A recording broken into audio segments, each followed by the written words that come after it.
നമ്മളിവിടെ നിന്ന് ഇനിയിപ്പോൾ നടന്ന് ആ മലയുടെ മേളിൽ പോകും. എന്നിട്ട് ആ മലയുടെ അപ്പുറത്ത് വേറൊരു മലയുണ്ട്, ആ മലയുടെ മേളിൽ പോകും. നമ്മൾ മാമൻ്റെ വീട്ടിലോട്ടുള്ള ട്രക്കിങ്ങിലാണ്. 3 മണിക്കൂർ നടന്നാലാണ് അവിടെ എത്തുക. ഇപ്പോൾ വെറും അരമണിക്കൂർ മാത്രമേ ആയിട്ടുള്ളൂ. ആ കാണുന്നതാണ് ഞാൻ താമസിച്ചുകൊണ്ടിരിക്കുന്ന ഗ്രാമം. മൊത്തം കാണാം. താഴോട്ടൊക്കെ പോയി കഴിഞ്ഞാൽ അവിടെ ടൗൺ ഉണ്ട്, ഒരു 6 കിലോമീറ്റർ വലിയ ടൗണാണ്. അവിടെ ബസ്സൊക്കെ വരും. ഇവിടെ ഓട്ടോ മാത്രമേ വരത്തുള്ളൂ. ഇത് ഇങ്ങനെ കിടക്കുക. ഇവിടെ സാധാരണ ആരും കുപ്പിയിൽ വെള്ളം കൊണ്ടുപോകാറില്ല. എല്ലാവരും ഓരോ വീട്ടിൽ കയറി കുടിക്കുക ചെയ്യുന്നത്.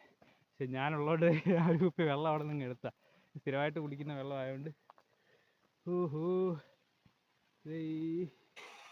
ഈ വീടുണ്ടോ, ഈ വീടൊക്കെ അവിടെ അടുത്തുള്ള, ഇതിൻ്റെ കുറച്ചിപ്പുറത്തത് ഇവിടെ ആയിട്ടാണ് ഞാൻ താമസിക്കുന്നത്. ഇത്ര സൂമിങ്ങും ക്ലിയറിങ്ങും ഒക്കെ ഉള്ളു. ഇതുകൊണ്ട് ഇങ്ങനെ മല അങ്ങോട്ട് പൊക്കൊണ്ടേ